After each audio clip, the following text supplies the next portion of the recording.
नमस्कार। Doctor lieutenant colonel Atul Tyagi, advocate,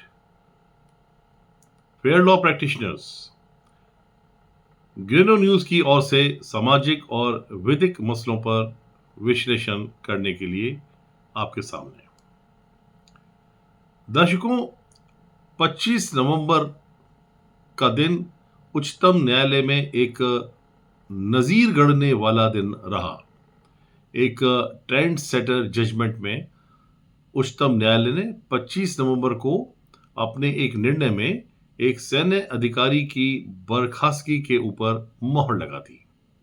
आप सब जानते हैं, सेना से अधिक जोखिम भरा कोई और प्रोफेशन नहीं है।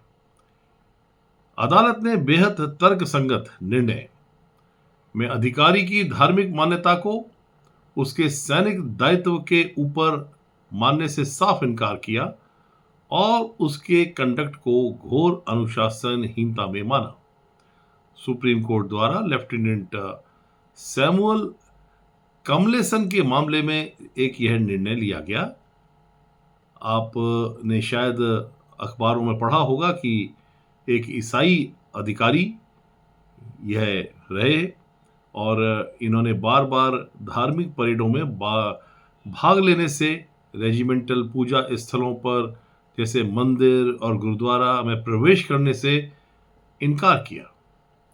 इनके ऊपर आरोप लगा, इंक्वायरीज हुई, ड्यू प्रोसेस फॉलो किया गया, इन्हें प्रेरित किया गया कि वह ऐसा ना करें, मगर इन्होंने अपने धर्म का हवाला देते हुए धार्मिक स्थलों पर जवानों के साथ भाग लेने से इनकार किया, जिसके फलस्वरूप इनकी सेवाएं समाप्त कर दी गईं और सैन्य अधिकारी का दृष्टिकोण रेजिमेंट का माहौल खराब करने वाला माना गया।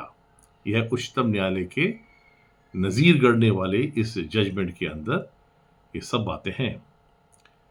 आपकी जानकारी के लिए थोड़ा सा विस्तार में बताना चाहूंगा कि सेना में एक यूनिट जो होती है वह मूलाधार होती है। किसी सैनिक के लिए यूनिट उसकी आत्मा समान होती है।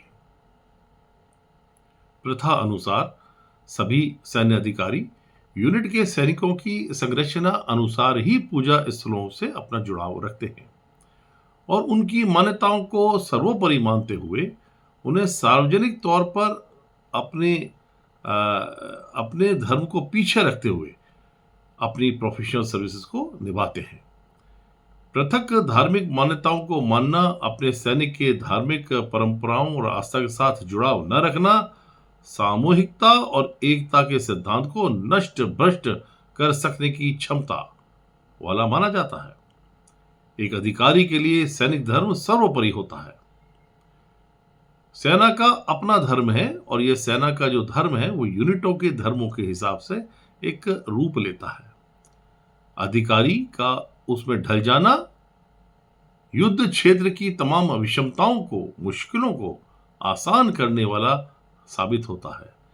सैकड़ों साल के सैनिक इतिहास में यह बात प्रखरता के साथ समझी जा सकती है कि जो अधिकारी अपने सैनिकों की भावनाओं का, चाहे सामाजिक हो या धार्मिक, उनका पालन करते हैं, उनके लिए संवेदनशील होते हैं, उन्हें युद्ध में कमांड और कंट्रोल करने में आसानी होती है। कोर्ट ने इस अधिकारी के धर्म स्थल पर प्रवेश करने के इनकार को धर्म से अधिक अनुशासन और सामूहिक एकता को भंग करने वाली स्थिति माना और कठोर भाषा में यह रुख लिया कि यह गैर विनय का चरम रूप है। भारतीय सेना का सेकुलरिज्म केवल उदासीनता नहीं बल्कि समावेशन पर आधारित है। रेजिमेंटल मंदिर, गुरुद्वारे, सर्वधर्म स्थल, चर्च ये कोई धार्मिक प्रचार स्थल नहीं होते, बल्कि पहचान, परंपरा, मनोबल, साझा उद्देश्य के प्रतीक होते हैं। ये विभाजन नहीं बल्कि भाईचारे को पोषित करते हैं। यही सैन्य दर्शन है भारतीय सेना का। नेतृत्वकर्ता का कर्तव्य अपने सैनिकों के अनुष्ठानों पर निर्णय लेना नहीं बल्कि उनके साथ खड़े रहना है।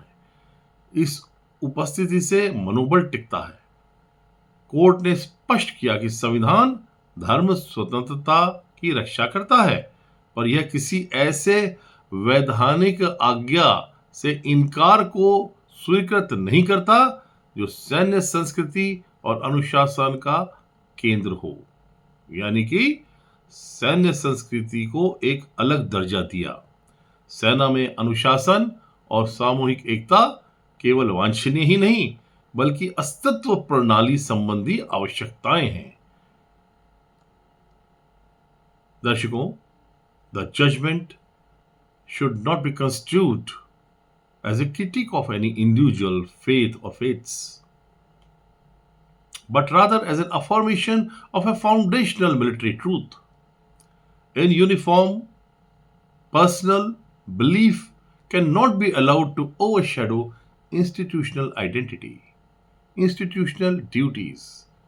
The Indian Army, perhaps more than any other institution, is built on unique model of secularism, one that is not of indifference but one that is of inclusion. Regimental mandirs, gurudwaras, sarvdharm sthals and churches are not places for religious conversion or compulsion. They are symbols of regimental identity, tradition, morale and shared purpose. And finally, more than the faith, they represent fraternity. दर्शकों, आपको भारतीय सेना से संबंधित धर्म की व्याख्या कैसी लगी? कृपया आप इसके बारे में राय अवश्य दें और ग्रेनम न्यूज़ पर मैं आगे भी सामाजिक, राजनीतिक और विधिक पहलुओं पर आपके सामने विश्लेषण करने के लिए आता रहूंगा। धन्यवाद। शुभ रात्रि।